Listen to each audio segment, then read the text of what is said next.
खैरपुर जामे वाली से आदिल नवाज के मुताबिक वफाकी वजीर हाउसिंग मियां रियाज हुसैन पीरजादा ने जिला टेक्स से बस्ती कादेवाला तक 22 किलोमीटर कार्पेट रोड का इफ्तिताह कर दिया, जिसका तखमीना लागत तकरीबन 35 करोड़ रुपए है। अहले इलाका ने खुशी का इजहार किया। इस मौके पर वफाकी वजीर ने अपने खिताब में कहा कि ठेकेदारान और सब इंजीनियर वर्क ऑर्डर के मुताबिक काम का मयार 100% होना चाहिए। इस मौके पर PWF के अफसरान और साबिक MPA चौधरी अफजल गिल, तहसील सदर मुस्लिम लीग नून मियां अली अब्बास पीरजादा और दीगर मुअज़्ज़िज़ीन मौजूद थे।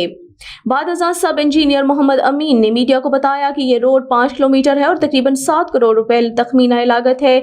मौसूफ सब इंजीनियर ने एस्टीमेट की कॉपी और मुकम्मल तफसील देने से इनकार कर दिया और इफ्तिताही नेम प्लेट पर ना ही तखमीना लागत लिखा है ना ही फासला लिखा। ये एक सवालिया निशान है जो वफाकी वजीर मियां रियाज हुसैन पीरजादा को अहले इलाका बताएंगे। याद रहे कि सब इंजीनियर मोहम्मद अमीन और सदराज से एक ही जगह तैनात है और ठेके के वक्त एक्सचेंज के साथ मिलकर ठेकेदारान से मिली भगत करके कमीशन लेकर ठेकेदारान को पोल पर ठेका जात देने का माहिर है।